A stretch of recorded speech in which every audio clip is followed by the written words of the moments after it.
जय हिंद दोस्तों, आप सभी का अपने YouTube चैनल पे स्वागत है। आज हम आपके लिए लेके आए हैं रैपिड रिवीजन, जिसमें आपका कंप्लीट मैथ कवर होगा। कुछ बेसिक क्लासेस होंगी, बेसिक क्वेश्चन आपके लिए रखे गए हैं जिससे आप बेसिक समझ सकते हैं चैप्टर में क्या है क्या नहीं है। उसके बाद क्या होगा, आपको जो प्रीवियस ईयर क्वेश्चंस है, जिस लेवल के क्वेश्चंस आपके एग्जाम में आते हैं उनके बारे में आपको बताया जाएगा। ठीक है। उसके बाद जो आपके चैप्टर वाइज टॉपिक वाइज हमने सिलेक्ट किए हैं क्वेश्चन, जो लगभग आपका पैटर्न बनता है एग्जाम में आने की संभावना जिसकी क्वेश्चंस की हैं, वे क्वेश्चन सिलेक्ट किए हुए हैं। यदि आप इन्हीं क्वेश्चंस को कर लेंगे तो आपका बहुत अच्छा स्कोर आप गेन कर पाएंगे। ठीक है, तो देर ना करते हुए हम अपने चैप्टर्स की ओर चलते हैं। हमारा पहला चैप्टर आता है नंबर सिस्टम, जिसको हिंदी में संख्या पद्धति कहा जाता है। अब मैंने बात की नंबर सिस्टम की, संख्या पद्धति की, तो उस चैप्टर में आएगा क्या। इस चैप्टर के अंदर जहां पे नंबर्स होते हैं ना, नंबर्स की कैलकुलेशन होती है, तो उनके बिहाफ पे जो क्वेश्चंस बनते हैं वो इसमें हम देखने को सोल्व करते हैं। अब मैंने बात की नंबर्स की। नंबर्स होते क्या हैं, आप सभी को पता है नंबर्स क्या होते हैं, संख्या क्या होती है। जैसे मैंने कहा 1, 2, 3, 0, इस तरीके से। अब आप यहाँ पे एक बात निकल के आती है, क्या प्राकृतिक संख्याएं, जिनको हम नेचुरल नंबर कहते हैं। प्राकृतिक संख्याएं क्या होती हैं, जो मैंने लिखा 1, 2, 3, 5, 7, इतनी भी कितनी भी संख्याएं हो सकती हैं, ये सभी क्या कहलाएंगी, प्राकृतिक संख्याएं कहलाएंगी, नेचुरल नंबर्स कहलाएंगे। अब बात आती है यहाँ पे, मैंने अभी थोड़ी देर पहले जीरो लिखा था, क्या जीरो नेचुरल नंबर होता है? नहीं, जीरो नेचुरल नंबर नहीं होता, जीरो प्राकृतिक संख्या नहीं होती। मैंने लिखा 1.5, क्या यह प्राकृतिक संख्या है?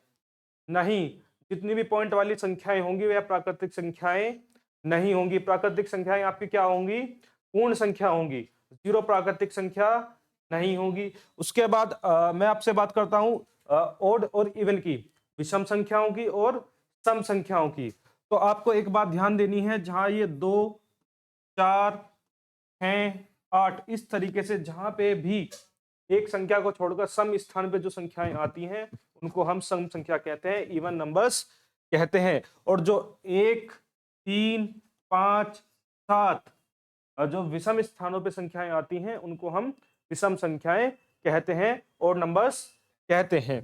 ठीक है, तो सबसे पहले हम ये बेसिक चीजें हमें पता लग गई, नंबर्स क्या होते हैं। के बाद आपका जोड़ने का फॉर्मूला आता है प्राकृतिक एन प्राकृतिक संख्याओं के सम की मैं बात करूं तो एस एन क्या हो जाएगा आपका, एन इंटू एन प्लस 1/2।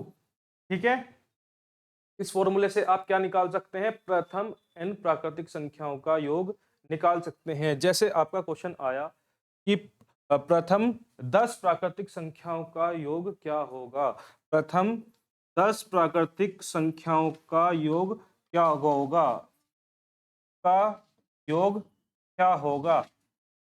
तो मैंने आपको बताया सबसे पहले n का मतलब क्या है, नंबर्स, कि आपसे कितने नंबर्स पूछे गए हैं। तो n की वैल्यू कितनी रखेंगे, 10, n प्लस 1, 10 संख्याएं थी, 10 से अगला नंबर 1 जोड़ने पे 11 आएगा, 10 गुना 11 बटे 2, 2 से कटेगा 10 5 बार और 11 पंजे 55। तो आपकी प्रथम 10 प्राकृतिक संख्याओं का योग कितना आ गया, 55 आ गया। इस तरीके से आप इनको कर सकते हैं। ठीक है, तो चलिए, ये हमारा यूपी कांस्टेबल का 2018 में 25/10 को आया हुआ क्वेश्चन है। इसको कैसे सोल्व करेंगे, नीचे दी गई संख्या कौन सी संख्या 12 से पूर्णतः विभाजित है। अच्छा, इसको 1 मिनट आप सुनो, पहले थोड़ा सा बेसिक क्लियर कर लेते हैं। ठीक है,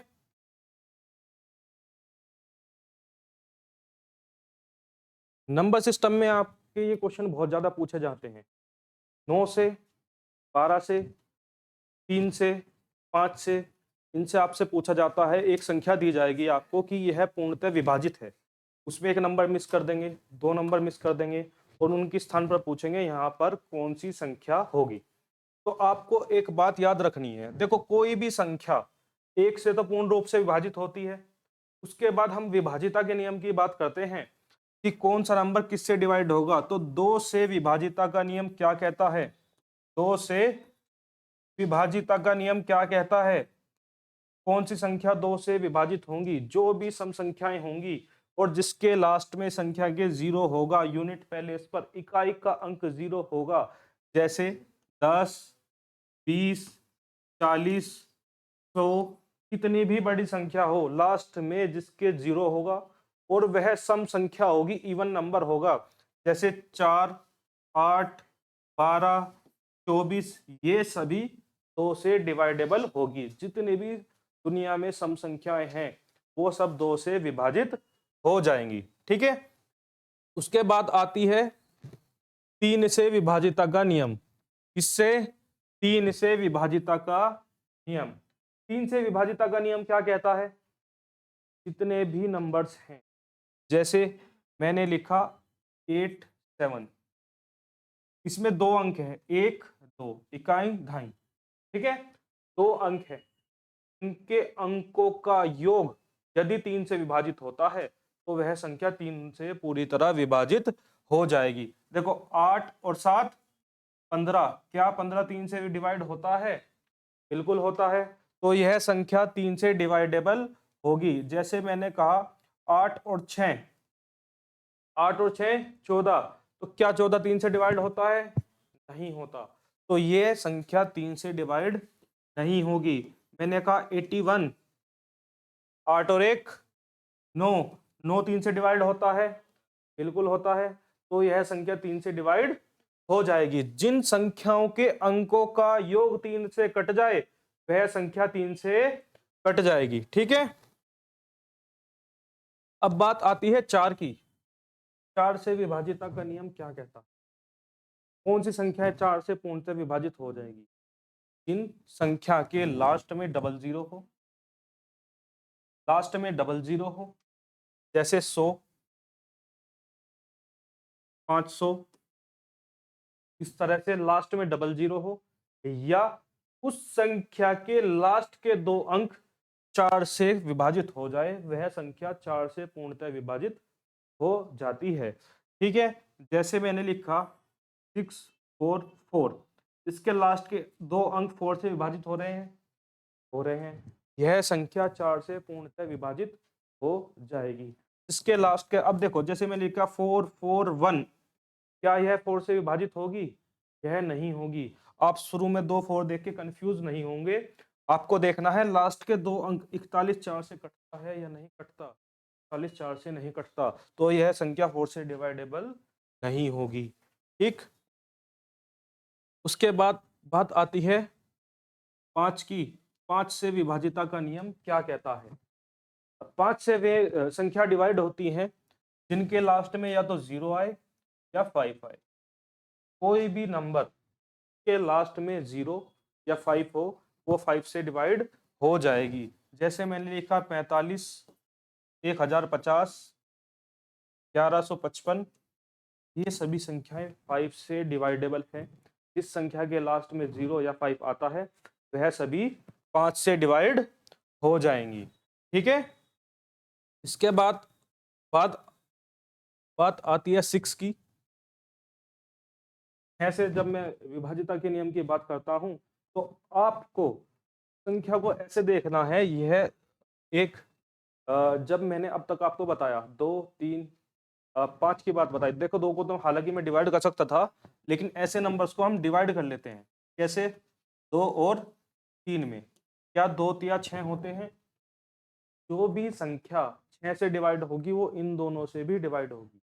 या फिर मैं ऐसे कह सकता हूं कि जो भी संख्या 2 से भी हो जाए और 3 से भी हो जाए वह 6 से डिवाइडेबल होगी। जैसे मैंने लिखा 36, देखो लास्ट में 6 है यानी कि सम संख्या है, तो 2 से कटेगी कटेगी, आपको बात पता लग गई। 3 से कैसे चेक करेंगे?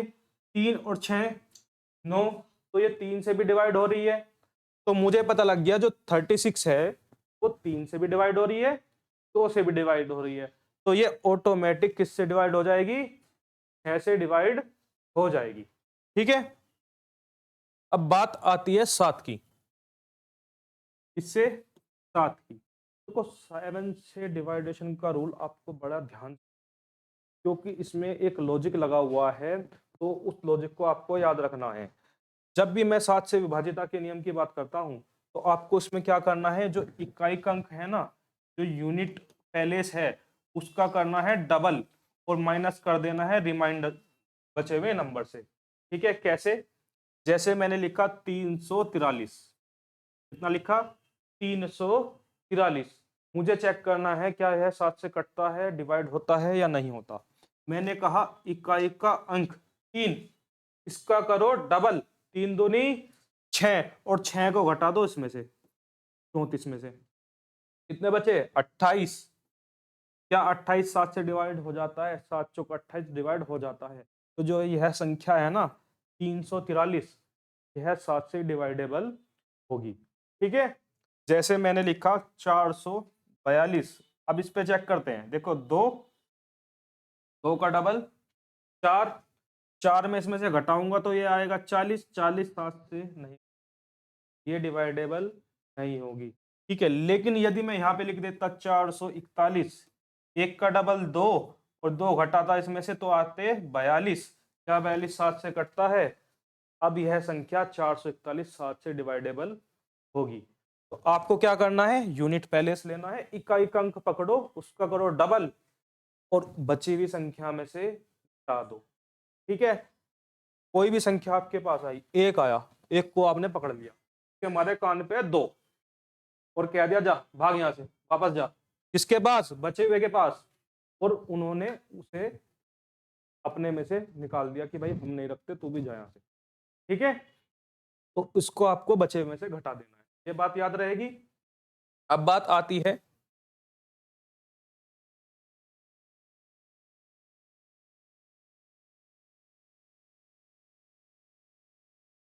8 से विभाजिता के नियम की। 8 से कौन सी संख्याएं पूर्ण रूप से विभाजित होंगी? जैसे हमने 4 का बताया था, इसी तरीके से यहाँ पे आपको क्या करना है, लास्ट में या तो 3 जीरो, ठीक है, या फिर लास्ट के 3 डिजिट 8 से विभाजित होते हों, तो वह संख्या 8 से पूर्ण रूप से विभाजित हो जाएगी, कितनी भी बड़ी संख्या होगी। जैसे 8000। ठीक है,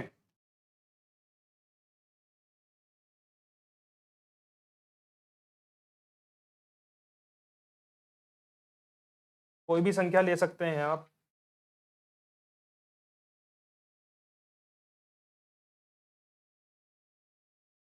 इस तरीके से भी संख्या हो सकती है, कितनी भी बड़ा नंबर हो, या तो वह 8 से पूर्णतः विभाजित हो, ठीक है, लास्ट के 3 नंबर उसके, या उसमें ट्रिपल जीरो हो।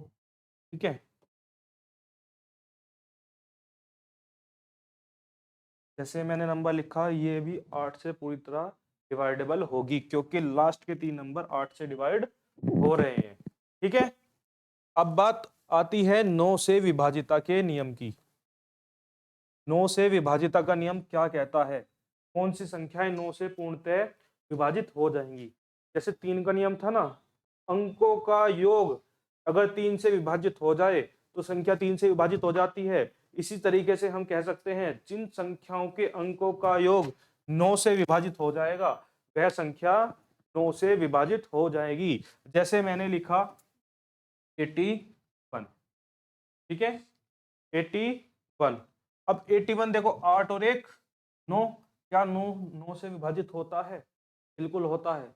तो यह संख्या 9 से विभाजित हो जाएगी। ये बात क्लियर है? उसके बाद बात आती है 10 की।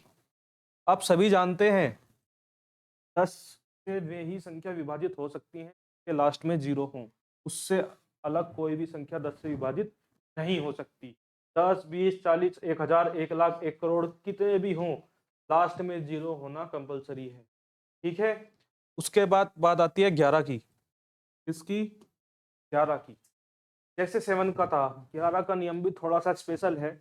इसमें आपको थोड़ी सी कैलकुलेशन ज्यादा करनी होगी 7 की तरह ही। कैसे करेंगे? जैसे मैंने कहा, अभी आपको बताया था ओड पैलेस और इवन पैलेस, सम स्थान और विषम स्थान। जब किसी संख्या के सम स्थान के अंकों का योग विषम स्थान के अंकों के योग के अंतर को हम जज करते हैं, या तो वो 0 हो या फिर 11 से डिवाइडेबल हो, तो वह संख्या पूर्णतः 11 से विभाजित हो जाती है। जैसे मैंने कहा 1 2 5 7 8 3। अब देखो इस पे हम चेक करते हैं, ठीक है, रेंडमली कोई भी नंबर ले लेते हैं, उस पर चेक करके देखते हैं। ठीक, देखो विषम स्थान देखो, सबसे पहले 1 और 5 6, 6 और 8 14 आ गए, ठीक है, 2 और 7 9 और 3 12, कितना आया, 2 आया। ना तो ये 0 है और ना ही ये कटता है किससे, 11 से, तो यह संख्या 11 से विभाजित नहीं होगी, ठीक है। लेकिन लेकिन यदि मैं यहां कह देता ये होता 5, ठीक है, देखो दोबारा से चेक करते हैं, 1 और 5 6, 6 और 8 14, 2 और 7 9 और 5 14। अब इनका अंतर कितना आ गया, अब अंतर आ गया 0। यदि सम और विषम स्थानों के अंकों का योग या तो 0 हो या 11 से डिवाइडेबल हो, तो वह संख्या पूर्ण रूप से 11 से विभाजित हो जाएगी। अब इन दोनों के सम और विषम स्थानों के अंकों का जो योग है ना, उनका अंतर 0 आ रहा है, तो यह संख्या 11 से विभाजित हो जाएगी, ठीक है। तो चलो अब हम अपने क्वेश्चंस की ओर चलते हैं। हमारा क्या क्वेश्चन था, देखो हमारा क्वेश्चन आया था, निम्न में से कौन सी संख्या 12 से पूर्णतः विभाजित हो जाएगी। अब 12 से विभाजित करने के लिए आपको एक काम करना है, को ऐसे लिख लो। क्या मैं इसको ऐसे लिख सकता हूं, 4 गुना 3, 4 गुना 3 हम लिख सकते हैं, बिल्कुल लिख सकते हैं। जो संख्या 4 से विभाजित हो जाए और 3 से भी विभाजित हो जाए, वह 12 से ऑटोमेटिक विभाजित हो जाएगी, ठीक है। तो सबसे पहले 4 से चेक करते हैं। 4 से विभाजिता का नियम क्या कहता है कि लास्ट के 2 डिजिट इससे 4 से विभाजित हो जाए, 44 हो जाएगा, 56 हो जाएगा, ठीक है। क्या 76 होगा, नहीं होगा, 28 हो जाएगा, ठीक। तो इसको एलिमिनेट कर दो, ये नहीं होगा, ये तो हो ही नहीं सकता, ठीक है। बचे कौन से, ये 3 बचे। अब इन पे चेक करेंगे किससे, 3 से। देखो 3 से विभाजिता का नियम क्या कहता है, इस संख्या के अंकों का योग 3 से विभाजित हो जाए, यह संख्या 3 से विभाजित हो जाती है। 4 और 1 5, 5 और 7 12, 12 4 16 और 16 4 20। क्या 20 3 से विभाजित होता है, बिल्कुल नहीं होता, तो यह संख्या 3 से विभाजित नहीं होगी। नेक्स्ट 2 और 8 10, 10 8 18, 18 5 23, 23 6 20, ठीक है। क्या ये होगा, नहीं होगा। लास्ट वाले पे आते हैं, 5 7 12, 12 2 14, 14 2 16 8 24। क्या 24 3 से विभाजित होता है, जी बिल्कुल होता है। तो यह संख्या 3 से विभाजित हो रही है और 4 से विभाजित हो रही है, इनका मल्टीपल 12, तो ये 12 से तो ऑटोमेटिक विभाजित हो जाएगी। तो आपका option number D correct answer हो जाएगा, ठीक है। तो चलते हैं नेक्स्ट क्वेश्चन की ओर। दी गई संख्याओं में से कौन सी संख्या वर्ग संख्या नहीं है, कौन सी संख्या स्क्वायर नहीं है। यहाँ पे आपको एक चीज याद रखनी है, नहीं वर्ड दिया गया है। क्वेश्चन में भी पूछता है कि कौन सी संख्या वर्ग संख्या नहीं है, मतलब उसमें एक नंबर ऐसा है जो वर्ग स्क्वायर नहीं है, बाकी संख्याएं वर्ग हैं। क्वेश्चन ऐसे भी पूछ सकता है कौन सी संख्या वर्ग संख्या है, इसमें 3 नंबर्स ऐसे होंगे जो नहीं होंगे, एक होगा। जब इस क्वेश्चन की हम बात करते हैं तो इसमें सब में हमें लास्ट में 5 मिलता है, ठीक है। हम एक 3 स्टेप में फॉलो करते हैं कि संख्याओं का योग ये नहीं होना चाहिए, ऐसे नहीं होना चाहिए। लेकिन जब इस टाइप का क्वेश्चन आता है ना जिसके लास्ट में 5 हो, आपको पता रहता है कि इस संख्या में लास्ट में जिसका भी स्क्वायर होगा 5 तो होगा ही होगा। जब मैंने आपको ये कराया था कि हम शॉर्ट ट्रिक्स से कैसे स्क्वायर निकाल सकते हैं 5 वाले का, तो मैंने आपको बताया था कि लास्ट में 25 तो होगा ही होगा, तो 25 चारों में है, तो चारों में संभावना आ जाती है कि यह एक स्क्वायर होंगे।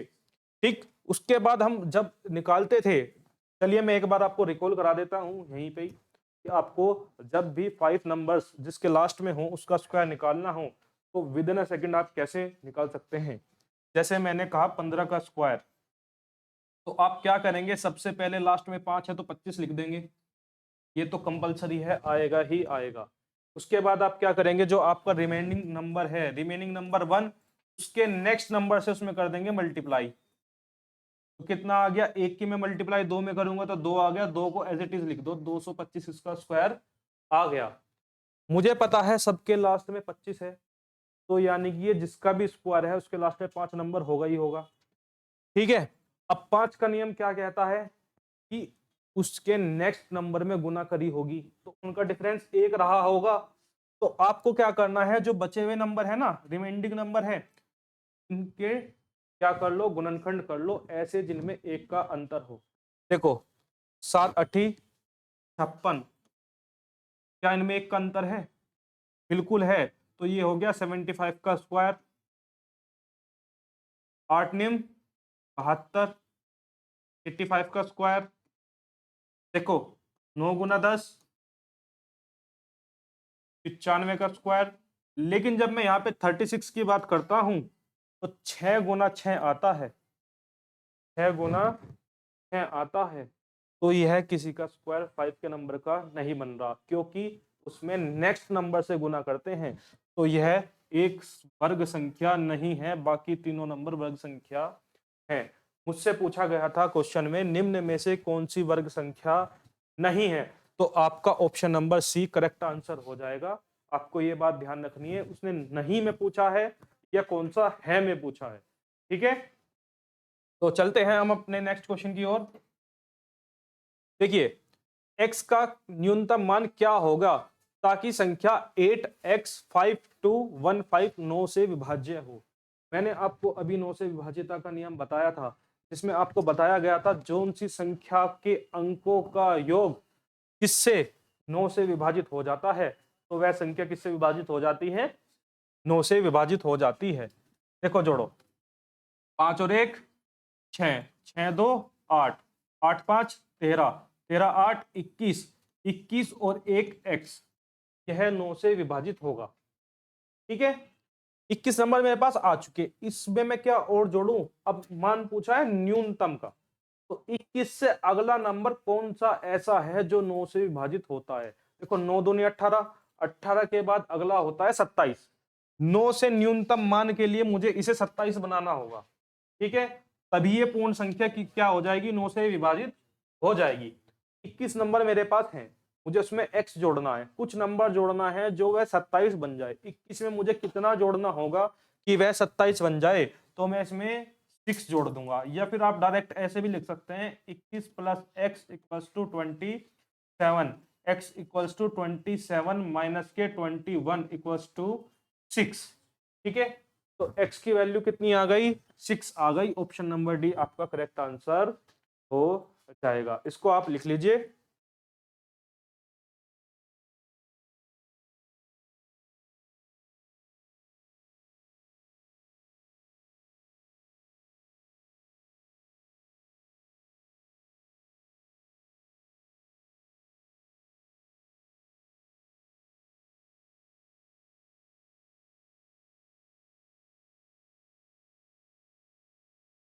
चलिए नेक्स्ट क्वेश्चन की ओर चलते हैं। देखिए जब किसी संख्या को 15 और 18 से विभाजित किया जाता है तो प्रत्येक स्थिति में शेषफल 3 प्राप्त होता है, सबसे छोटी संभावित संख्या बताइए। देखिए इसमें जब हम बात करते हैं, वह छोटी से छोटी संख्या जो 2 संख्याओं या 3 संख्याओं से कट जाती हैं तो उसको हम क्या बोलते हैं, एलसीएम, लीस्ट कॉमन मल्टीपल बोलते हैं। वह संख्या जो दी हुई संख्याओं से कट जाए, वह छोटी से छोटी संख्या जो दी हुई संख्याओं से कट जाए, 15 से और 18 से कट जाए, वह होगी उनका एलसीएम। लेकिन क्वेश्चन में कहा गया है कि प्रत्येक स्थिति में 3 शेषफल प्राप्त हो। जहां तक ये दोनों से कट रहा है वहां तक तो कट रहा है, लेकिन मुझे 3 बचाना है, तो मैं क्या करूंगा, कटने वाली संख्या में 3 और जोड़ दूंगा, तो क्या होगा, मेरी वह संख्या आ जाएगी जो नहीं कटती, 3 बचा देती है, 3 शेष बच जाता है। तो 15 और 18 का एलसीएम आ गया 90। चलो मैं आपको बता देता हूं गुणनखंड विधि से सबसे सिंपल तरीके से कैसे करते हैं। 15 और 18, ठीक है, इनमें कॉमन क्या आ रहा है, 3 से करो, 3 पंजे 15, 3 छंग 18। अब इन दोनों में कुछ कॉमन नहीं आ रहा, यदि कॉमन ना आए तो आप डायरेक्ट गुना कर दीजिए, ठीक है। 5 छंग 30 और 30 तिया 90। आपका एलसीएम कितना आ गया, 90 आ गया। 90 तक तो कट जा रही है, लेकिन मुझे बताना है 3 शेषफल प्राप्त हो, तो जो आपका एलसीएम आएगा ना, उसमें आप क्या करोगे, 3 जोड़ दोगे, जो भी संख्या दी होगी वो जोड़ दोगे। अब आपका आ गया 93। वह संख्या आ गई जिसको 15 और 18 से भाग देने पर प्रत्येक स्थिति में 3 शेष बचता है। आप चेक कर सकते हैं, 15 से 93 नहीं कटता, 15 छिक्का 90, 3 बच गए, 18 पंजे 90, 3 बच गए, ठीक है। तो प्रत्येक स्थिति में 3 बच गया, तो हमारी इक्वेशन सेटिस्फाई हो गई। ऑप्शन नंबर डी आपका करेक्ट आंसर हो जाएगा, ठीक है। लीजिए इसको।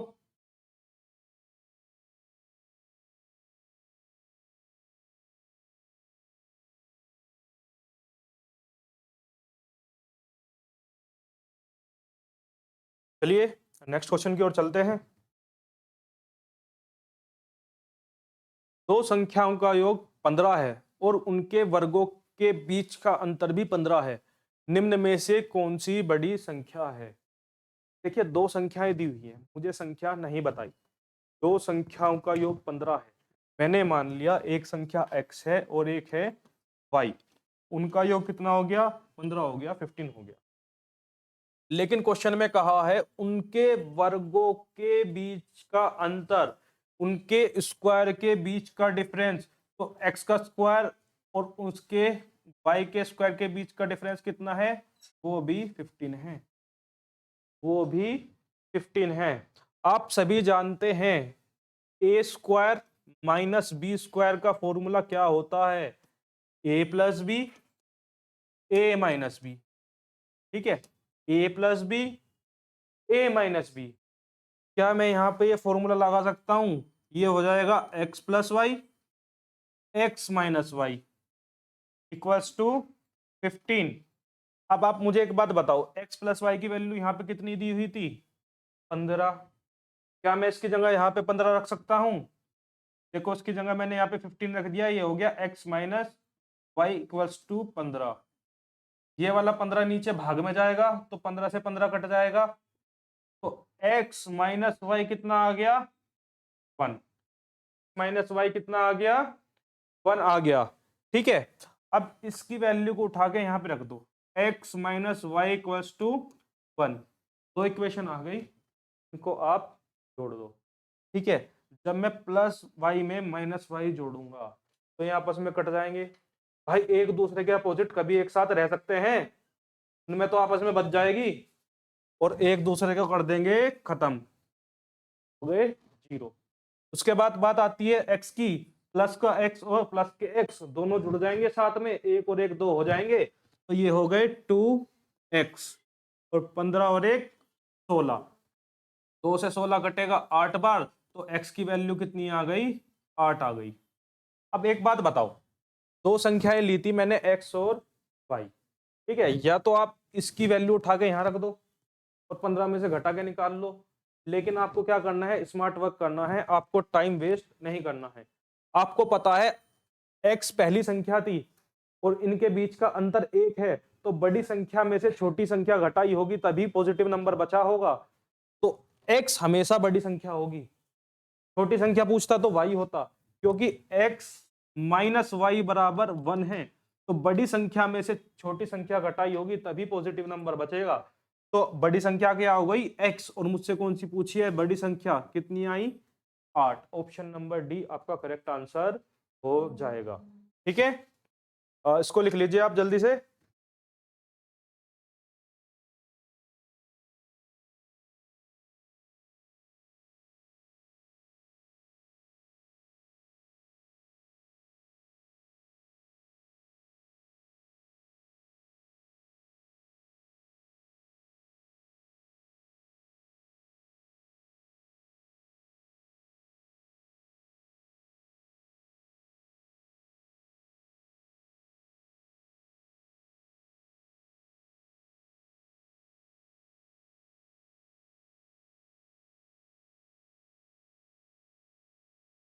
चलिए अपने नेक्स्ट क्वेश्चन की ओर चलते हैं।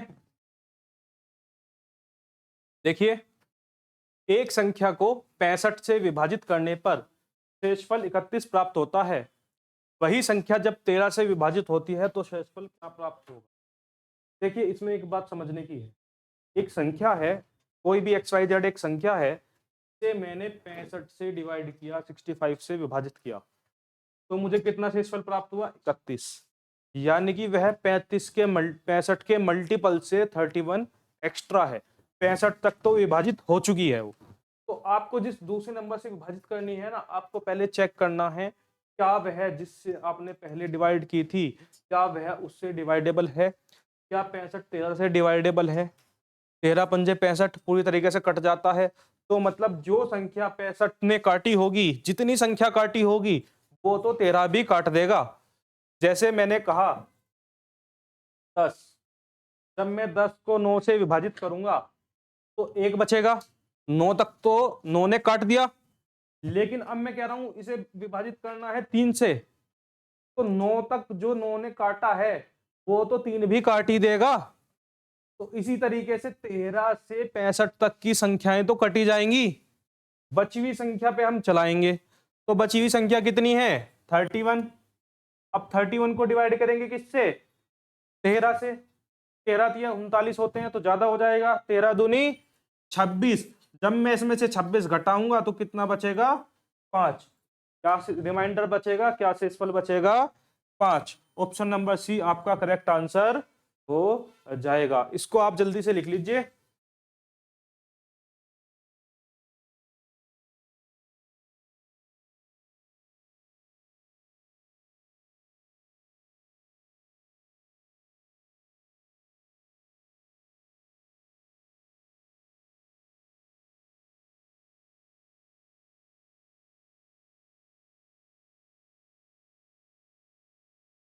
चलिए, हमारा नेक्स्ट चैप्टर आ गया, एलसीएम एचसीएफ।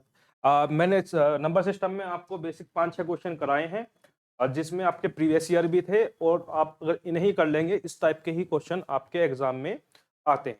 उसके बाद हमारा नेक्स्ट चैप्टर आता है या एलसीएम और एचसीएफ। जैसे कि नाम से ही पता चल रहा है, मैंने आपको अभी बताया था, एलसीएम का मतलब होता है लीस्ट कॉमन मल्टीपल, और एचसीएफ का मतलब क्या होता है? Highest common factor. ठीक है, तो जब हम एचसीएफ और एलसीएम की बात करते हैं तो देखिए, दो या दो से दी गई संख्याओं का एलसीएम वह छोटी से छोटी संख्या है जो उनमें से प्रत्येक से पूर्णतः विभाजित हो जाती है। वह छोटी से छोटी संख्या जो उनसे पूर्णतः विभाजित हो जाती है। और एचसीएफ की जब मैं बात करता हूं, दो या दो से अधिक संख्या का एचसीएफ, जिसको हिंदी में समापवर्तक कहते हैं, शॉर्ट में जिसको हम में से लिखते हैं, वह बड़ी से बड़ी संख्या है जो उनमें से प्रत्येक संख्या को पूर्णतः विभाजित करती है। एचसीएफ को उच्चतम सामान्य भाजक और उच्चतम सामान्य गुणज के रूप में भी जाना जाता है। तो आसान शब्दों में मैं यदि कहूं तो जैसे मैंने लिखा 2 4 6, 2 4 6, ठीक है, या आप 2 4 8 भी लिख सकते हैं, 2 4 8। ठीक, अब आपको इसमें एक चीज देखनी है, इसमें एलसीएम की जब मैं बात करता हूं, वह छोटी से छोटी संख्या जो इनसे कट जाए, ठीक है, जो इनसे कट जाए। सबसे आसान तरीका तो है आप गुणनखंड विधि का यूज कीजिए, फैक्टर कीजिए। 2 4 8, देखो 2 से भाग दो, 2 एकम 2, 2 दूनी 4, 2 चौक 8, फिर से 2 से करो, 2 एकम 2, तो 2 दूनी 4, 2 दूनी 4 दूनी 8, एलसीएम क्या आ गया? 8। अब हम टेस्ट करते हैं, जो बात मैंने आपको बताई थी क्या वो यहाँ पे अप्लाई हो रही है? क्या 8 2 से डिवाइडेबल है? बिल्कुल है। क्या 8 4 से डिवाइडेबल है? बिल्कुल है। क्या 8 8 से डिवाइडेबल है? बिल्कुल है। तो आपकी वह छोटी से छोटी संख्या जो दी हुई संख्याओं से कट जाए, वो तो हो गया आपका एलसीएम। अब बात आती है एचसीएफ की। जैसे मैंने कहा 2 4 8, इनका एचसीएफ क्या होगा? आसान भाषा में मैं कहूं तो बड़े से बड़ी वह संख्या जो आप इनमें से कॉमन निकाल सकते हो, जो इनमें बड़ी से बड़ी संख्या आप कॉमन निकाल सकते हो ना, वही क्या होगा, एचसीएफ होगा। तो चलो एचसीएफ गुणनखंड करो 2 4 8 के, 2 से निकले काटो, 2 ही कम 2, 2 दूनी 4, और ये आ गया 2 चौक 8। ठीक है, अब देखो 1 2 4 में आप एक ही लिख सकते हो, उससे ज्यादा कुछ कॉमन नहीं ले सकते। तो आपका ज्यादा से ज्यादा कॉमन क्या आया, 2 आया। तो जो ज्यादा से ज्यादा आपने कॉमन निकाल सकते हो ना, बड़ी से बड़ी संख्या जो कॉमन हो सकती है, वही क्या होगा, आपका एचसीएफ होगा। ठीक है, हाईएस्ट कॉमन फैक्टर होगा। ठीक है, अब बात आती है, हम क्वेश्चन की तरफ जब हम चलते हैं, जैसे हमारा एग्जांपल आ गया 96 36 और 18 का एचसीएफ ज्ञात करो। देखिए, आप एनालिसिस से कोशिश करो बड़े से बड़ा निकालने की, लेकिन आप यदि निकाल नहीं पा रहे हैं तो आप क्या करो, आप फैक्टर कर लो 96 36 और 18 के। सारी सम संख्याएं हैं तो 2 से करेंगे, 2 चौक 8, 2 अट्ठे 16, 2 एकम 2, 2 अट्ठे 16। ठीक है, और 2 नम 18। ठीक, अब देखो यहाँ पे 3 आ गया, ये सम संख्या नहीं है, 2 से विभाजित नहीं होगी, तो 9 किससे कटता है, 3 से, 3 एकम 3, 3 छंग 18, 3 छंग 18, 3 तिया। ठीक है, 3 भी कॉमन आ गया। क्या अब इनमें से कोई सी संख्या कॉमन आ रही है, तीनों से एक के अलावा कोई सी भी संख्या कॉमन नहीं आ रही। यदि कॉमन नहीं आ रही हो तो आप ऊपर तक की ही संख्या लेंगे, 3 दूनी 6, तो आपका एचसीएफ कितना आ गया, 6 आ गया। ठीक है, एचसीएफ कितना आ गया, 6 आ गया। ठीक, लिख लीजिए।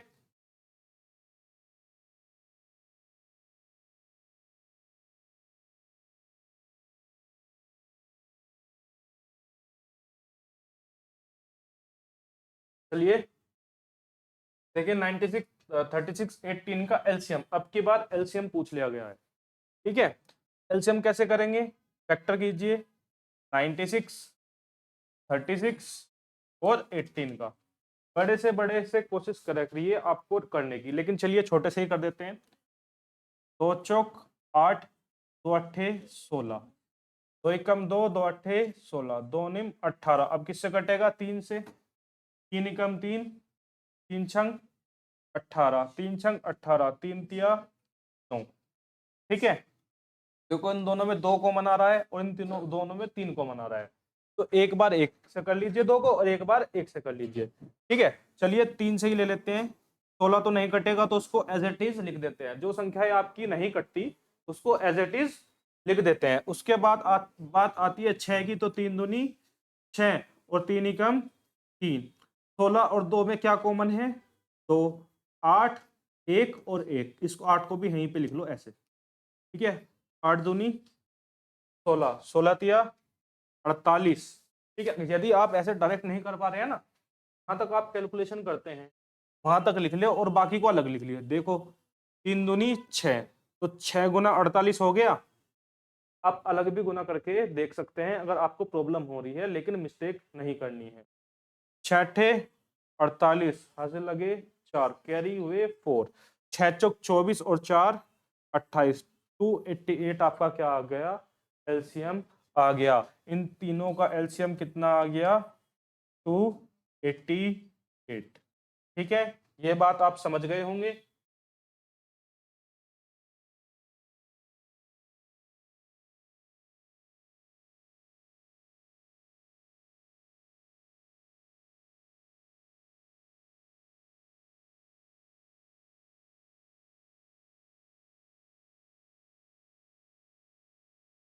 चलिए देखिए, एलसीएम एचसीएफ चैप्टर में आपसे फ्रैक्शन का एलसीएम और एचसीएफ भी पूछा जाता है।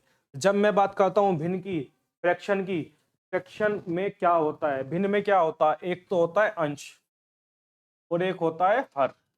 अंश बटे हर की फॉर्म में जो संख्या लिखी है उसको हम क्या कहते हैं, भिन्न कहते हैं, फ्रैक्शन कहते हैं।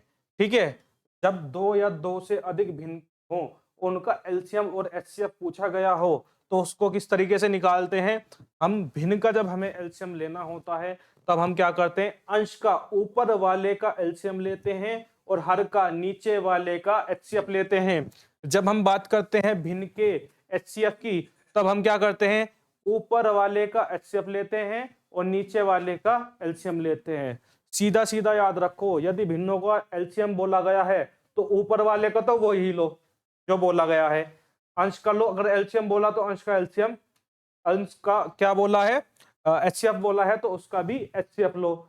और नीचे वाले का कर दो उल्टा, ऊपर वाले का एलसीएम है तो नीचे वाले का एचसीएफ होगा, ऊपर वाले का एचसीएफ है तो नीचे वाले का एलसीएम होगा। ठीक है, जैसे मैंने कहा 2/3, 4/6 है नहीं, इसको कट जाएगा तो 4/5 लिख लो, 4/5। अब मैंने कहा इसका क्या लो, आप इसका एचसीएफ लो, हाईएस्ट कॉमन फैक्टर। एचसीएफ के लिए आपका नियम क्या है, अंश का एचसीएफ 2 और 4 का एचसीएफ क्या होगा, एचसीएफ बड़े से बड़ी कॉमन संख्या क्या मैं इसमें से निकाल सकता हूं, 2, और नीचे वाले का एलसीएम। ये सब दोनों अभाज्य संख्याएं हैं, इनमें कुछ कॉमन नहीं आएगा। जब एचसीएफ, यदि कोई दो, आपको एक बात याद रखनी है, देखो सबसे पहले हम क्वेश्चन सोल्व कर लेते हैं, इसमें कुछ कॉमन नहीं है तो एलसीएम हो जाएगा 15, तो इनका एचसीएफ क्या आ गया, 2/15। आपको एक बात याद रखनी है, जब कभी भी क्या हो, 2 या 2 से अधिक अभाज्य संख्याएं दी हुई हों तो अभाज्य संख्याओं में एक ही कॉमन आता है। ठीक है, और यदि उसका एलसीएम निकालना हो, अभाज्य संख्याओं का एलसीएम निकालना हो तो उनकी आपस में गुना कर देना, और अभाज्य संख्याओं का एचसीएफ निकालना हो तो उसमें कुछ नहीं करना, आपको एक ले लेना है, उसमें कुछ भी कॉमन नहीं आ सकता। ठीक है, तो अब मैं बात करता हूं किसकी, जैसे मैंने लिखा क्या, 2 और 4 का क्या था, एचसीएफ था।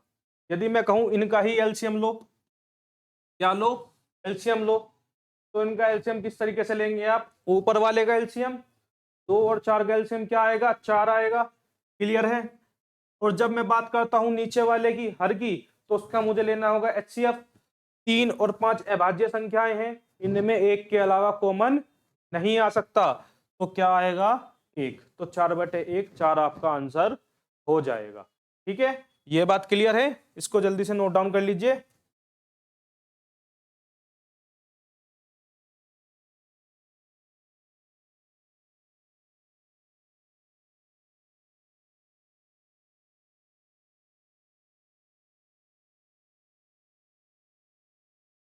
चलिए, हमारा पहला क्वेश्चन आ गया है, x और y का लघुत्तम समापवर्तक एलसीएम 441 है और उनका महत्तम समापवर्तक 7 है। यदि x बराबर 49 हो तो y बराबर ज्ञात कीजिए। देखिए, एक इंपॉर्टेंट क्वेश्चन है, इसमें एक नियम लागू होता है, जो आप एक फॉर्मूला लिख सकते हैं, पहली संख्या गुना दूसरी संख्या गुना दूसरी संख्या बराबर होती है उनके एलसीएम और एचसीएफ के मल्टीपल के। पहली संख्या, दो संख्याएं दी हो तो पहली संख्या का और दूसरी संख्या का जो गुणनफल होगा उन संख्याओं के एलसीएम और एचसीएफ के गुणनफल के बराबर होगा। तो पहली संख्या और दूसरी संख्या को आप एक्स वाई भी लिख सकते हैं, एक्स और वाई किसके बराबर होगा, एलसीएम और एचसीएफ के। ठीक है, ये बात आपको याद रखनी है, इस फॉर्मूले के बेस पे आपके बहुत सारे क्वेश्चन होंगे। ठीक है, तो हम अपना क्वेश्चन करते हैं।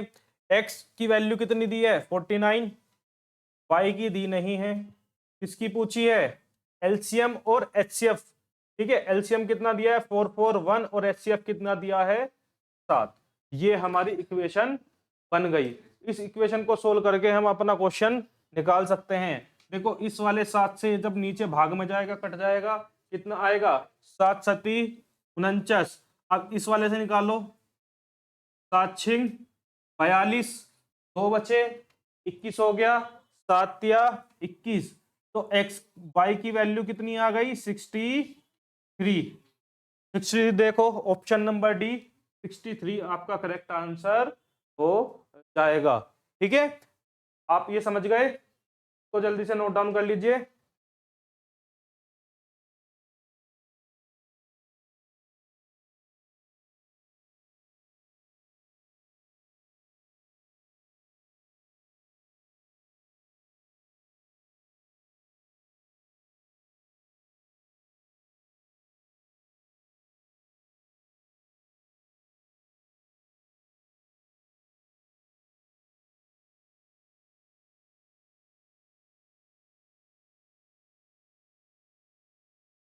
चलिए नेक्स्ट क्वेश्चन की ओर चलते हैं।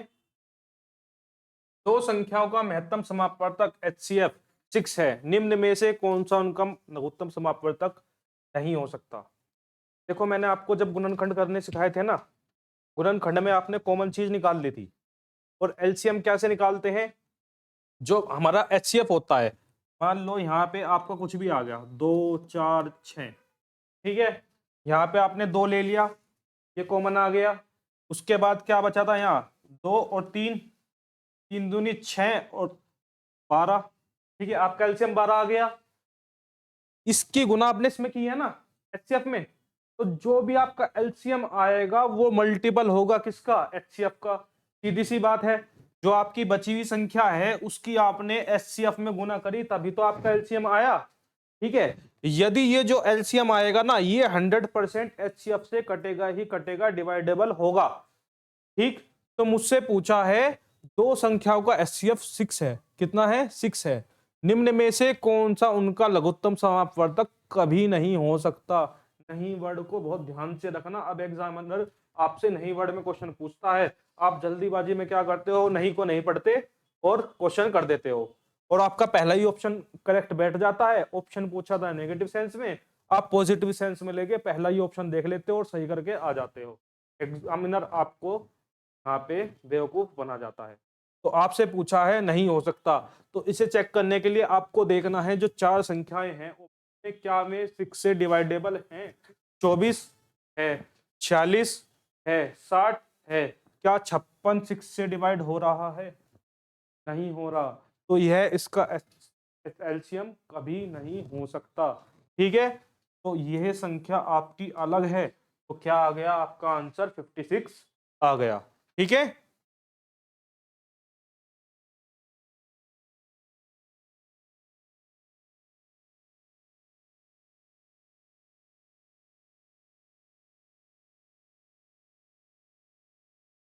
चलिए नेक्स्ट क्वेश्चन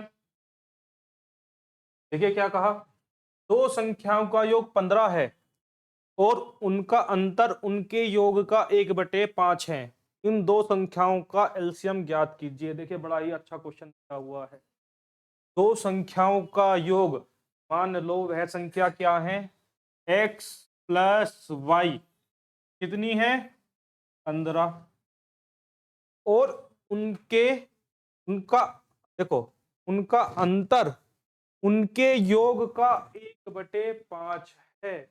उनका अंतर कितना हो जाएगा x माइनस वाई, और वह कितना है उनके योग का, उनका योग कितना था 15, 15 का कितना 1/5, तो 15 का 1/5 का मतलब गुना होता है, आप सभी को पता है। ठीक है, 5 से 15 कटेगा 3 बार, तो x माइनस वाई कितना आ गया 3, और x प्लस वाई कितना है 15, जोड़ दो, y से y खत्म, एक दूसरे के विरोधी कभी भी साथ नहीं रह सकते।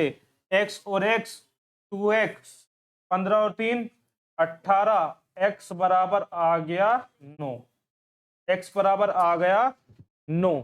देखो x की वैल्यू कितनी आ गई 9 आ गई, तो y की वैल्यू कितनी होगी, ये वाला x उधर जाके घटेगा 15 में से, या फिर आप इसे ऐसे लिख सकते हैं 9 में कितना जोड़ू कि 15 हो जाए 6, 15 में से 9 घटाएंगे तो भी 6, तो y की वैल्यू कितनी आ गई 6, ठीक है, और x की कितनी आ गई 9। इनका पूछा है एलसीएम, मेरे पास संख्याएं आ गई कितनी है और 9, इनका पूछा है एलसीएम।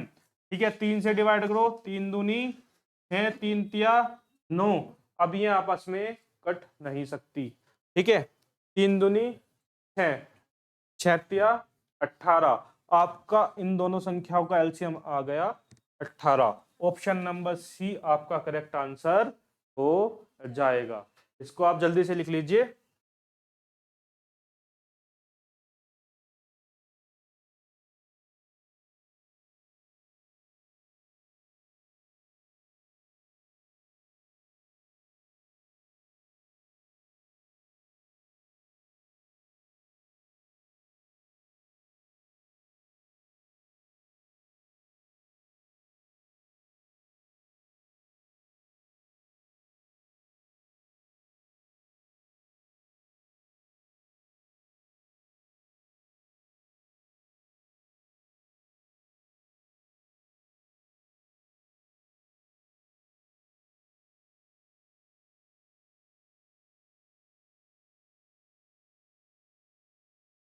चलिए नेक्स्ट क्वेश्चन की ओर चलते हैं। वह छोटी से छोटी संख्या कौन सी है जिसमें 12, 20 और 24 से भाग देने पर प्रत्येक स्थिति में 8 शेषफल बचता है। ऐसा क्वेश्चन मैंने आपको पहले कराया था। तो वह छोटी से छोटी संख्या कौन सी होगी जो इन तीनों से कट जाएगी, वो क्या होगा, इनका एलसीएम होगा। और वह कौन सी संख्या होगी जो प्रत्येक स्थिति में क्या बचाएगी, 8 शेष बचाएगी। तो एलसीएम में 8 जोड़ दो। तो सबसे पहले आपको निकालना पड़ेगा एलसीएम।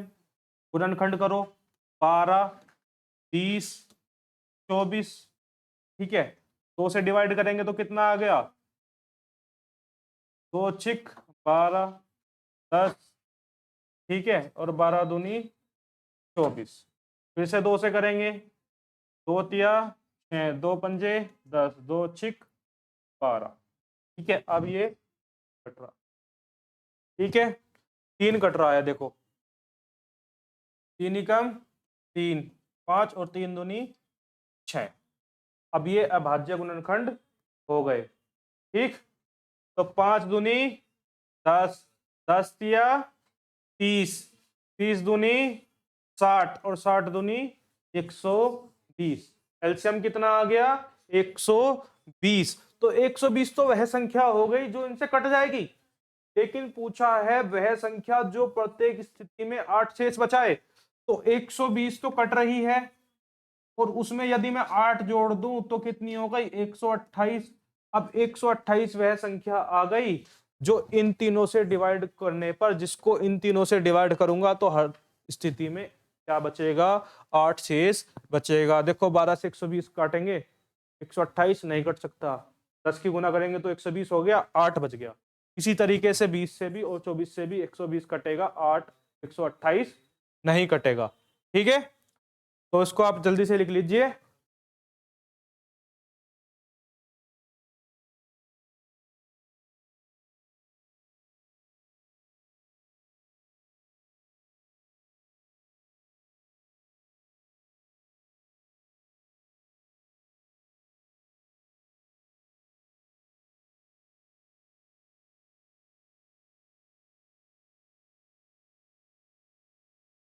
चलिए नेक्स्ट क्वेश्चन की ओर चलते हैं।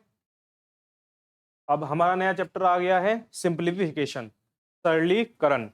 इसमें क्या होता है आप सभी जानते हैं, आपको नंबर्स के ऊपर ही क्वेश्चंस दिए जाते हैं जिनको गुना भाग आपको करनी होती है। बहुत ही इंपॉर्टेंट रूल, बोर्ड मास का भी हम यहाँ पे यूज करते हैं, ठीक है। और अंकों के जितने भी आप हमारी संभावित संख्या आ सकती हैं उसके हम इसमें क्वेश्चन आंसर्स करते हैं।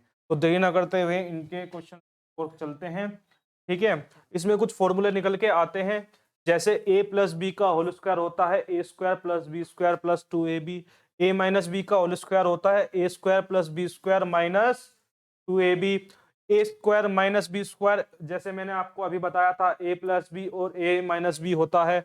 और यदि अंडर रूट के अंदर कोई संख्या दी हो, जैसे मैंने कहा अंडर रूट 2 बराबर x है, ठीक है। तो आवश्यक संख्या जो उसके अंदर होगी ना वह एक्स स्क्वायर होगी, मुझे अंडर रूट से बाहर उसको निकालना होगा।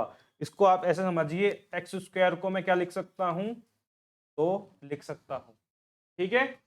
इस तरीके से हम क्वेश्चंस को सोल्व करेंगे। सरलीकरण का मतलब है सरल करके आसान भाषा में लिखना, ठीक है। अब यहाँ पे एक बात और आती है, जैसे कहा अंडर रूट के अंदर मैंने आपको बताया a की पावर 4, एक b की पावर 4 और c की पावर 4 हो, ठीक है। अंडर रूट का मतलब होता है वर्गमूल और इसका मतलब होता है वर्ग। तो इनको मैं अलग अलग भी लिख सकता हूं, a की पावर 4, b की पावर 4 और c की पावर 4, ठीक है। जब मैं इसका यानी कि जो अंडर रूट होता है ना, इसका मतलब होता है अंडर रूट, इसका मतलब होता है इसकी जो पावर है वो कितनी है, 1/2 है। अंडर रूट एक्स को आप एक्स की पावर 1/2 भी लिख सकते हैं, आधी पावर। तो जब पावर 4 है और मुझे ऊपर लगा दिया मैंने अंडर रूट, तो मतलब मुझे उसकी पावर आधी करनी है। तो 4 का आधा 2, तो इसको ए स्क्वायर गुना बी स्क्वायर गुना सी स्क्वायर भी हम लिख सकते हैं, ठीक है। इसके बाद बात आती है अंडर रूट। मैंने आपको अभी बताया कि इसकी पावर होती है 1/2। तो अंडर रूट में कोई संख्या आपको दे रखी है a की पावर n इंटू बी की पावर m, अलग अलग पावर दी हुई है, मुझे अंडर रूट हटाना है। तो आप क्या कर सकते हैं, a की पावर n/2 और गुना में है तो अंडर रूट आप गुना को अलग अलग लिख सकते हैं। तो b की पावर m/2 इस फॉर्मेट में भी आप लिख सकते हैं, ठीक है। तो ये कुछ बेसिक चीजें हैं जो आपकी सिंप्लीफिकेशन में काम आएंगी, ठीक है। उसके बाद हम अपने आगे बढ़ते हैं, ठीक। तो बात आती है यदि अगर किसी दी गई संख्या में अंकों की कुल संख्या n है और यदि n सम संख्या है तो उस संख्या के वर्गमूल में n/2 अंक होंगे, और यदि n विषम संख्या है तो अंकों की संख्या n+1/2 होगी। ठीक है, समझिए क्या कहा है, कोई संख्या है और उसमें अंकों की संख्या यदि सम है, सम संख्याएं आप जानते हैं, तो उसका जो वर्गमूल लेंगे ना, जब हम उसका अंडर रूट लेंगे उसमें अंकों की संख्या n/2 होगी, उसकी आधी होगी। यदि वह विषम है अंकों की संख्या तो उसमें एक जोड़ेंगे फिर उसकी आधी करेंगे, ठीक है। जैसे कहा 25 के वर्गमूल में कितनी संख्याएं होंगी, तो 25 में कितनी संख्याएं हैं, 2, यानी कि सम संख्याएं हैं। 2 का आधा करो 1, तो इसके जो हम वर्गमूल लेंगे, इसका अंडर रूट लेंगे तो उसमें कितनी संख्याएं होंगी, एक संख्या होगी, ठीक है। जैसे आप सभी जानते हैं 5 का स्क्वायर होता है 25, 5 कितनी संख्या है, 1। इसी तरीके से 225 के जब मैं वर्गमूल की बात करता हूं तो इसमें कितनी संख्याएं, 1 2 3, तो 3 + 1/2, क्योंकि अगला नंबर मुझे एक नंबर उसमें जोड़ना है। तो 3 और 1 4/2 कितना आ गया, 2। इसके वर्गमूल में अंकों की संख्या तो होगी। 225 किसका स्क्वायर होता है, 15 का, तो 15 में कितनी संख्याएं हैं, तो ये बात समझ में आ गई, ठीक है।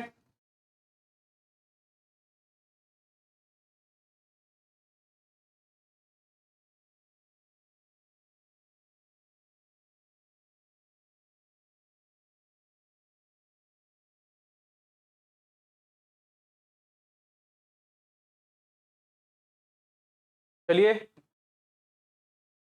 नेक्स्ट एग्जांपल हमारा किस चीज का आया, ये क्वेश्चन आपसे एग्जाम में बहुत पूछा जाता है, बच्चे इसको देख के डर जाते हैं, ठीक है।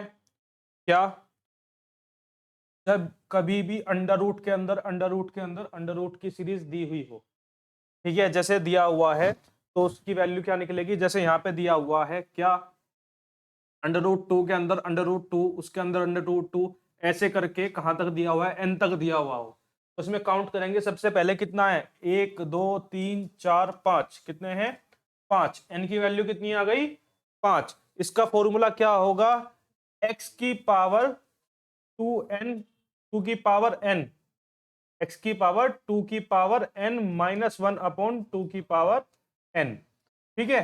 तो यहाँ पे x की वैल्यू कितनी दी है, 2। अब 2 की पावर चढ़ाएंगे, देखो 2 की पावर साइड में लिख देता हूं, 2 की पावर कितनी, 5, माइनस के 1/2 की पावर 5। ये जो पावर निकल के आएगी ना आपको, तो 2 के ऊपर चढ़ा देना है, ठीक है। 2 की पावर 5 का मतलब क्या है, आपको देखना है कि 2 की पावर 5 का मतलब है 2 की गुना कितनी बार हो रही है, 5 बार हो रही है। ठीक है, 2 की गुना कितनी बार हो रही है, 5 बार हो रही है। देखो 2 दूनी 4 दूनी 8 दूनी 16 दूनी 32, तो 2 की पावर 5 का मतलब है 32, तो 2 उसमें से मुझे एक घटाना है, तो 32 में से एक घटाऊंगा कितना बचेगा 31, और 2 की पावर 5 का मतलब 32, तो मेरा आंसर आ गया 2 की पावर 31 बटे 32। ठीक है, ये आपका आंसर हो जाएगा। ठीक, के बाद हमारा नेक्स्ट पैटर्न आता है जिसमें सीरीज अनंत तक दी हुई हो। इसमें तो हमें काउंट कर सकते हैं हम 4 5 6 8 10 बार जितनी बार दिया हो, लेकिन कभी कभी क्या होता है वो अनंत तक दे देता है, तो जो अंदर आपकी संख्या होगी ना वही आपका आंसर हो जाएगा। जैसे यहाँ पे अंडर रूट 7 कहां तक दिया हुआ है, 7 तक, अनंत तक दिया हुआ है, तो उसका आंसर 7 हो जाएगा। जैसे मैंने लिख दिया अंडर रूट 3 के अंदर अंडर रूट 3, उसके अंदर अंडर रूट 3, उसके अंदर अंडर रूट 3, कहां तक, अनंत तक, कहां तक, अनंत तक, तो इसका आंसर क्या हो जाएगा, इसका आंसर 3 हो जाएगा। ठीक है, ये बात आप समझ गए, इसको आप जल्दी से लिख लीजिए।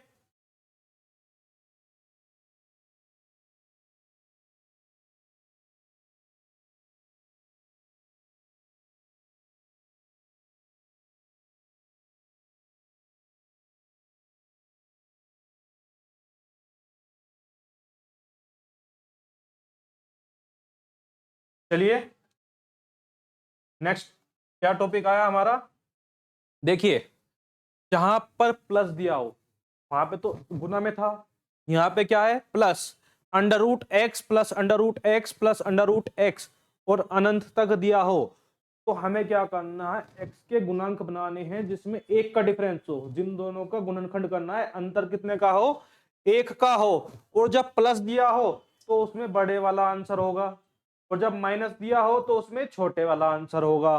कैसे, जैसे यहाँ पे दिया है under root 12 plus under root 12 plus under root 12, कहां तक, अनंत तक, 12 के ऐसे गुणनखंड कीजिए जिसमें एक का अंतर हो, तो क्या 12 के ऐसे गुणनखंड हो सकते हैं, 4 और 3, 4 तिया 12, अंतर कितने का, एक का, बीच में साइन किसका है, प्लस का, तो प्लस का साइन होने पर हमेशा बड़े वाला आंसर होगा, 4 आपका आंसर हो जाएगा। तो आप लिख लीजिए।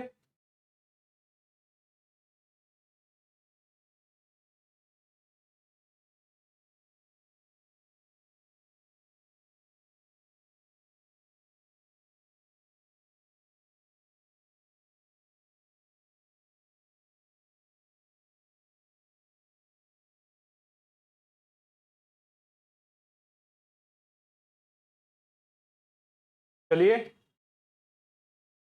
देखिए, जैसा मैंने आपको बताया माइनस वाला अभी, क्या under root x minus under root x करके सीरीज आपको अनंत तक दी हुई हो। ठीक है, 30 के आप ऐसे फैक्टर करने होंगे जिनका अंतर एक हो। ठीक है, तो 6 गुना 5 यदि मैं करूं तो 6 पंजे कितने होते हैं, 30 होते हैं, या 5 छंग 30 होते हैं, इसमें से माइनस का साइन है, किसका साइन है, माइनस का साइन है, इसलिए आपको छोटे वाला नंबर सेलेक्ट करना होगा, आपका आंसर क्या हो जाएगा, 5 हो जाएगा, छोटे वाला गुणनखंड आपका आंसर हो जाएगा। ठीक है, तो चलिए नेक्स्ट पॉइंट देखिए, जब कोई संख्या 1/√a plus minus under root b के रूप में दी हुई हो, तब हम उसके परिमेयकरण, इसको बोलते हैं परिमेयकरण करना, ठीक है, जिसको कंजुगेट करना भी बोलते हैं। ठीक, उसमें हम क्या करते हैं, नीचे वाली जो संख्या होती है ना हर की, उसके साइन को चेंज करके उसमें ऊपर नीचे गुना कर देते हैं। ठीक है, जैसे इसका एग्जांपल दिया है वन 1/√9 माइनस 1/√8, तो हम इसका क्या करेंगे, कंजुगेट करेंगे, परिमेयकरण करेंगे। आपको कुछ नहीं करना, 1/√9 माइनस के अंडर रूट 8 है, यहाँ पे माइनस का साइन है, तो साइन चेंज कर देते हैं, तो प्लस का साइन करके ऊपर नीचे इसी संख्या से गुना कर दो, under root 9 plus under root 8, under root 9 plus under root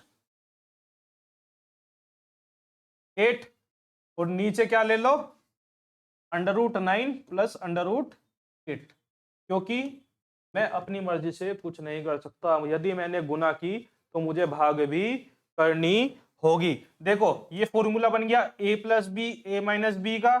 तो a plus b a minus b किसका फॉर्मूला होता है, देखो ऊपर क्या बचा, √9 प्लस √8, ये हो जाएगा a square minus B square.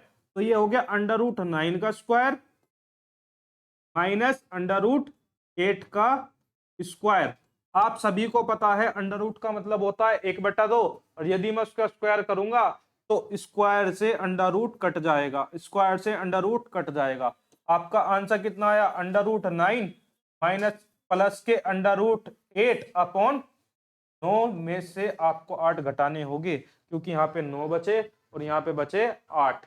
ठीक है, तो आंसर आ गया √9 प्लस के √8, 9 में से 8 गया तो 1 की कोई वैल्यू अपूर्ण में नहीं होती, वह एक पूर्ण संख्या हो जाएगी। ठीक है, तो आपका आंसर क्या आ गया, √9 प्लस √8। इस तरीके से आप इन क्वेश्चंस को कर सकते हैं। इसको नोट डाउन करिए।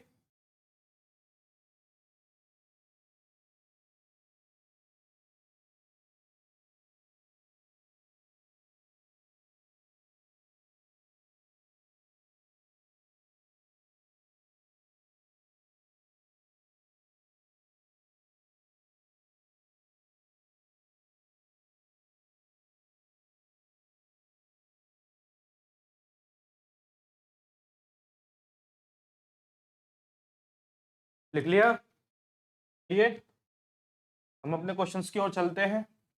देखिए सिंप्लीफिकेशन का क्वेश्चन है, यूपी कांस्टेबल 28/1/2019 की फर्स्ट शिफ्ट में आया हुआ क्वेश्चन है। देखिए वैसे आपको देखने में बड़ा हार्ड क्वेश्चन लग रहा होगा, एक ही लाइन में करेंगे, एक ही बार में सोल्व करेंगे। देखिए जो 64 होता है वह किसका स्क्वायर होता है, 8 का। तो यदि मैं इसको 8 का स्क्वायर लिख दूं तो 2 पावर से ये कट जाएगा, तो या फिर आप अंडर रूट लेंगे किसका, 64 का, तो आएगा 8, और उसको आप किस में जोड़ेंगे, 73 में। 73 में जब आप 8 जोड़ेंगे तो आएगा 81। 81 का जब मैं लूंगा तो कितना होता है, 9। यहां तक आपका आ गया 9। 9 को जोड़ेंगे आप किस में, 27 में, और 27 में जो जोड़ने पर आएगा आपका 36। 36 किसका स्क्वायर होता है, 6 का। और देखो 6 है, 6 को जोड़ेंगे आप किस में, 3 में, तो 6 3 9, 9 किसका स्क्वायर होता है, 3 का। तो आपका फाइनल रिजल्ट कितना आया, 3 आया। ऑप्शन नंबर सी आपका करेक्ट आंसर हो जाएगा। ठीक है, इसको नोट डाउन करिए। आपको बहुत स्मार्ट वर्क करना है, हर लाइन को लिख लिख के नहीं देखना है। आपको पता है ये 8 का होता है, उसके बाद जब जोड़ेंगे तो 9 का बन जाएगा, उसके बाद जब जोड़ेंगे तो 6 का बन जाएगा, उसके बाद जोड़ेंगे तो 3 का बन जाएगा। 3 आपका आंसर हो जाएगा।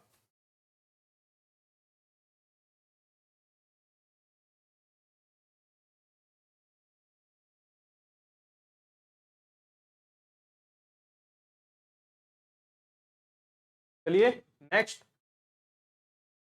देखो, यहाँ पे एक इक्वेशन दी हुई है, ठीक। यहाँ पे बोर्ड मास का रूल लगेगा, आप सभी बोर्ड मास के रूल को जानते हैं, ब्रैकेट ऑफ, और उसके बाद सबसे पहले आपका ब्रैकेट होगा, फिर ऑफ होगा, डिवाइड होगा। ठीक है, तो वो भी आपके लिए एक स्पेशल वीडियो बना दी जाएगी। ठीक, तो यहाँ पे हम सोल्व करना शुरू करेंगे। सबसे पहले ब्रैकेट सोल्व करेंगे, तो ब्रैकेट जब मैं सोल्व करूंगा यहाँ पे, चलो मैं एक बार लिख देता हूँ, एक बार क्वेश्चन को देख लेते हैं।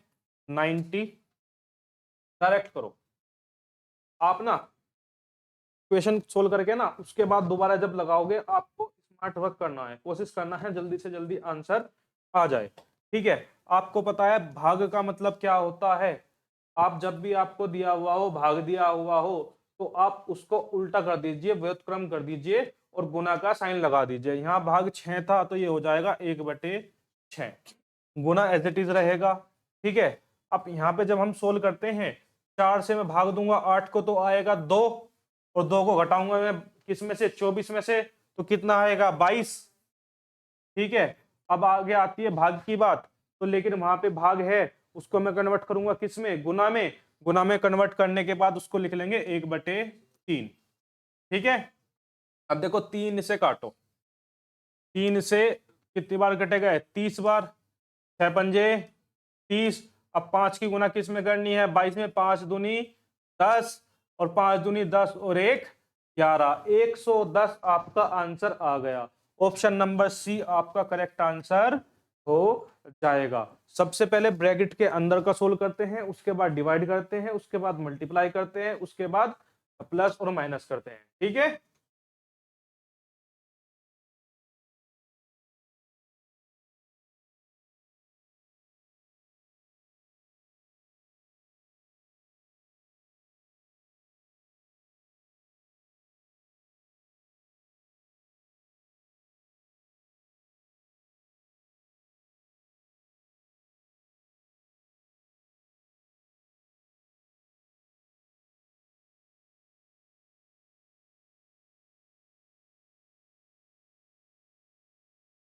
चलिए नेक्स्ट क्वेश्चन की ओर चलते हैं।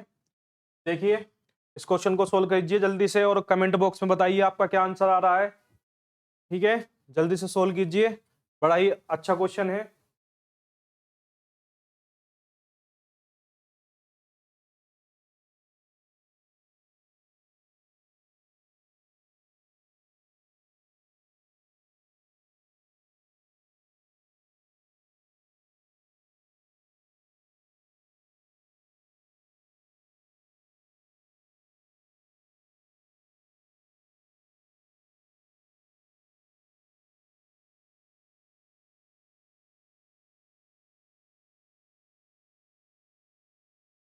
तो चलिए सोल्व करते हैं इस क्वेश्चंस को।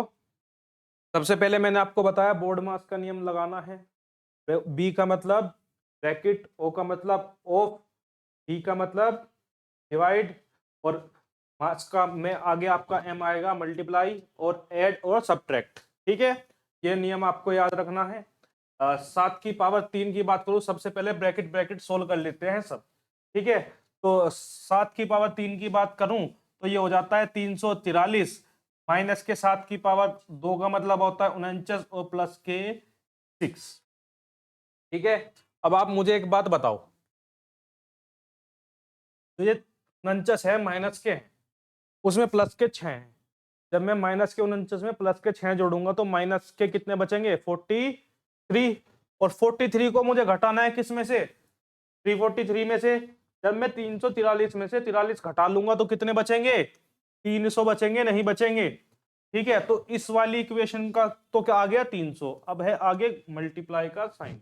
अब इस वाली को सोल्व करते हैं। 6 की पावर 3 मतलब 216। ठीक है, 216 और माइनस के 2 की पावर 3 हो गए 8, और 3 की पावर मतलब 9, और प्लस का 1। ठीक है, प्लस का 1।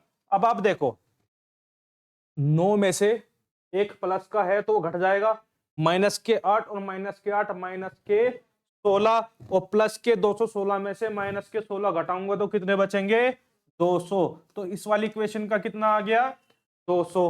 अब बात आती है इस वाले की। ठीक है, अब देखो 21 की पावर जब मैं 2 करूंगा ना, 21 गुना 21 होता है 441। 21 की पावर 2, 21 का स्क्वायर होता है 441, और 20 का स्क्वायर होता है 400। ठीक है, और माइनस का 41। देखो ये 41 इस वाले 41 में से घटा दो, 441 में से कितना बचेगा? 400। ये वाला 400 और ये वाला 400, 400 और 400 800। लेकिन यहाँ साइन है भाग का, तो मैं इसे कन्वर्ट करूंगा किस में? गुना में, और 800 जाएगा नीचे। ठीक है, भाग को जब भी आप गुना में कन्वर्ट करेंगे तो ऊपर वाली संख्या को नीचे पूछा दीजिए, नीचे वाली को ऊपर पूछा दीजिए।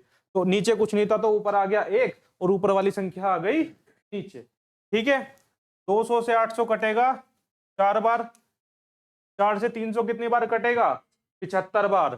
ठीक है, 75। 4 सत्ते 28, 2 बचेगा, और 2 पंजे, और 2 20 पे चलाएंगे हम 4 से, तो 4 पंजे 20, 75। ऑप्शन नंबर ए आपका करेक्ट आंसर हो जाएगा। बड़े ही आसान तरीके से हमने सोल्व किया। आपको टाइम कंज्यूमिंग नहीं करना है, अलग अलग लाइन में नहीं लिखना है। एक पहले यहाँ पे सोल्व कीजिए, फिर यहाँ पे, और फिर यहाँ पे, उनको एक लाइन में लाके आप कैलकुलेशन कर सकते हैं। इसको आप जल्दी से लिखिए।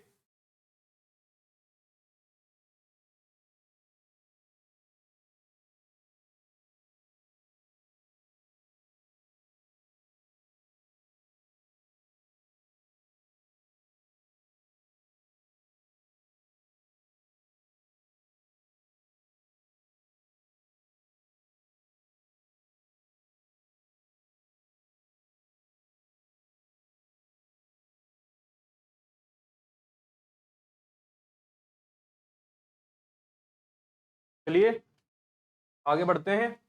नेक्स्ट क्वेश्चन हमारा आ चुका है। यदि आप x में 1444 जोड़ते हैं और फिर उसी में 444 घटाते हैं तो परिणाम 1024 हो जाता है। x का मान ज्ञात कीजिए। देखिए मैंने बात की किसकी, x की। x में कितना जोड़ा, 1444 जोड़ दिया, बाद में उसमें से ही 444 घटा दिया। ऐसा करने पर जो परिणाम प्राप्त होता है वह 1024 प्राप्त होता है। कितना प्राप्त होता है, 1024 प्राप्त होता है। अब देखिए एक तो ये था x, अब जब मैं 1444 में से 444 घटा लूंगा तो कितना बचेगा, 1000। ठीक है, और 1000 में x जोड़ने के बाद कितना आता है, 1024 आता है। ठीक है, तो आप डायरेक्ट बता सकते हैं 1000 में 24 जोड़ा होगा तभी तो 1024 आया होगा। यदि आप ऐसा नहीं कर पा रहे हैं तो x को लिखिए यहाँ पे और 1024 और ये वाला इधर प्लस है। इक्वेशन जब बनती है तो उसके जब दूसरी तरफ इक्वल टू के हम दूसरी तरफ ले जाते हैं, बराबर के दूसरी साइड में ले जाते हैं तो साइन चेंज हो जाता है। तो 1000 को जब मैं दूसरी तरफ ले जाऊंगा ये हो जाएगा माइनस का, 1024 में से जब 1000 घटेगा तो आएगा x बराबर 24।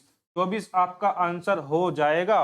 ऑप्शन नंबर सी आपका करेक्ट आंसर यहाँ पे हो जाता है। ठीक है, इसको जल्दी से नोट डाउन कीजिए।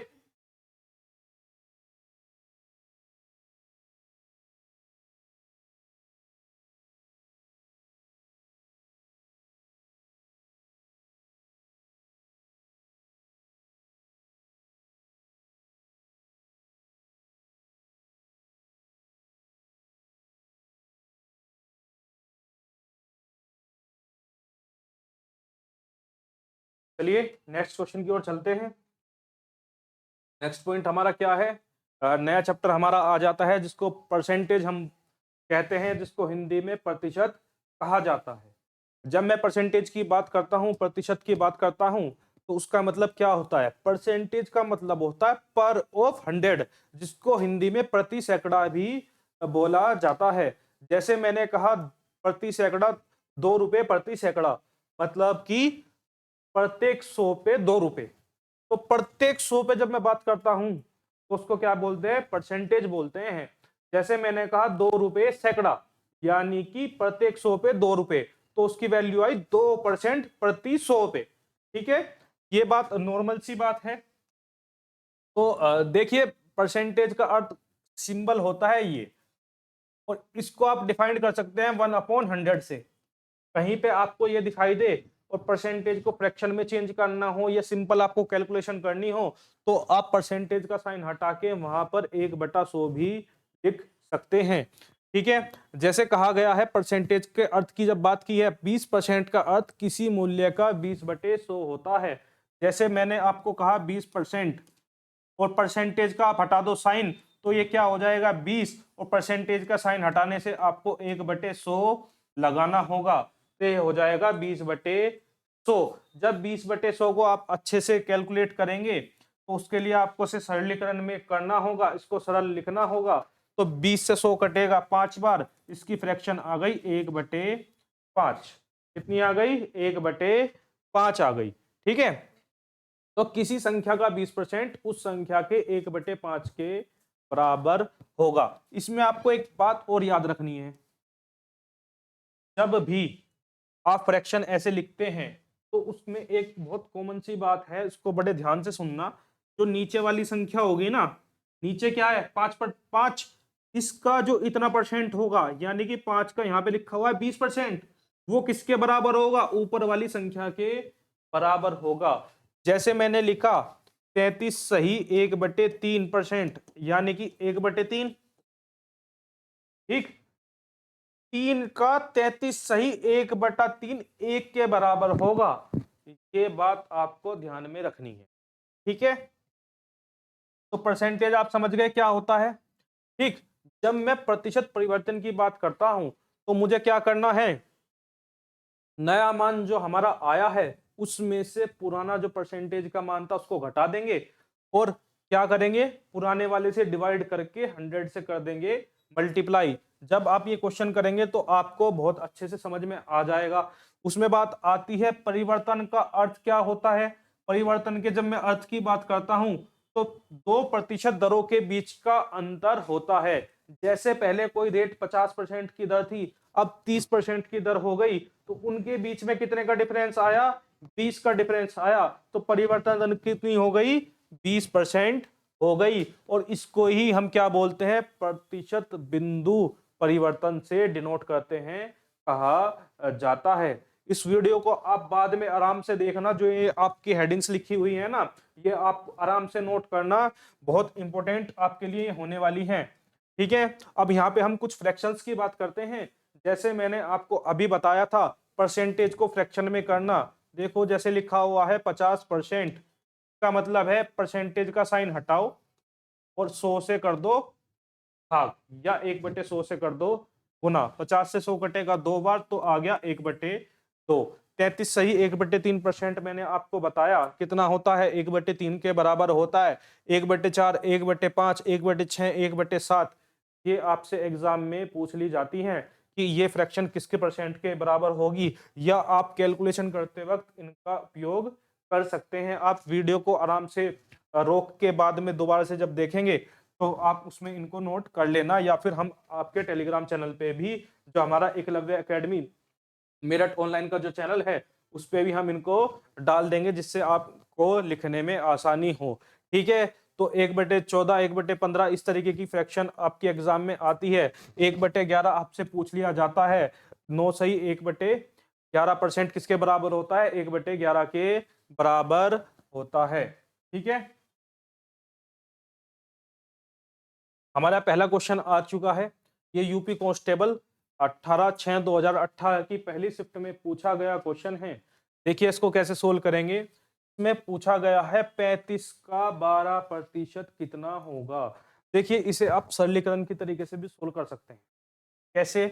35 का मतलब गुना, और 12%, 12 और परसेंटेज का साइन हटा के आप क्या करेंगे? नीचे लगा देंगे 100। ठीक है, 5 से काटो कितनी बार कटेगा? ये कटेगा 20 बार। 5 सत्ते 35। ठीक है, 2 से 20 को काटो 10 बार, और 2 से कटेगा 6 बार।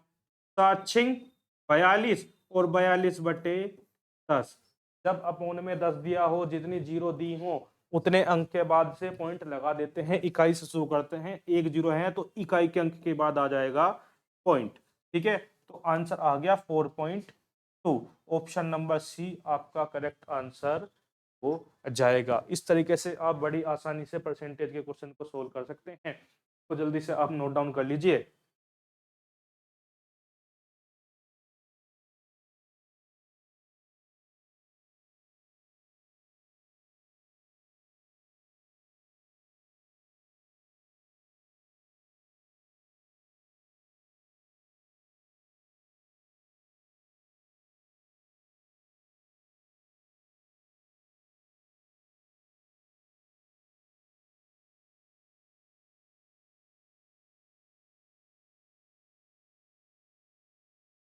चलिए नेक्स्ट क्वेश्चन।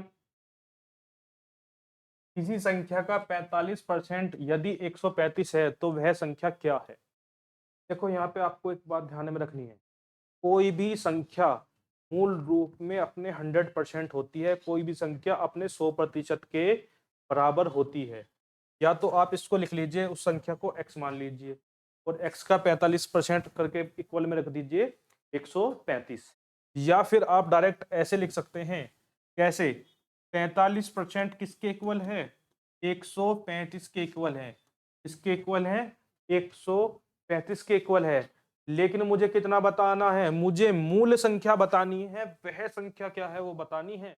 तो वह संख्या होगी 100%, क्योंकि कोई भी संख्या अपने आप में 100% होती है। तो 100% किसके बराबर होगा? 135। ये जाएगा नीचे भाग में 45, और गुना हो जाएगी किससे? 100 से। देखो 5 से काटो, ये कटेगा 20 बार। ठीक है, 5 निम 45, 9 से कटेगा ये 15 बार। 15 निम 135। 15 की गुना आप 20 में करेंगे तो 15 दूनी 30, और एक जीरो बची हुई है 300। आपका आंसर आ जाएगा ऑप्शन नंबर डी, 300 आपका करेक्ट आंसर हो जाएगा। इस तरीके से आप इन क्वेश्चंस को कर सकते हैं। इसको जल्दी से आप नोट डाउन करिए।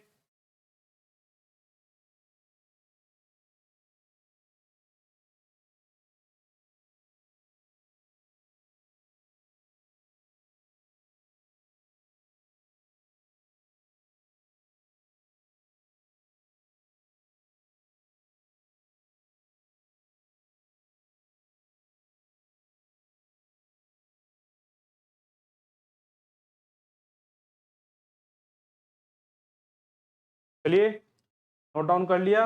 नेक्स्ट क्वेश्चन की ओर चलते हैं। नेक्स्ट क्वेश्चन आ गया, ए बी सी के वेतन 2:3:4 के अनुपात में हैं। यदि उनके वेतन में क्रमशः 30%, 20% और 10% की वृद्धि हो जाए तो उनके वेतन का नया अनुपात क्या होगा, उनका नया रेशियो क्या होगा। देखिए किस तरीके से करेंगे। जो उनकी सैलरी है ना, सैलरी का जो रेशियो है वो कितना है, 2:3:4। ठीक है।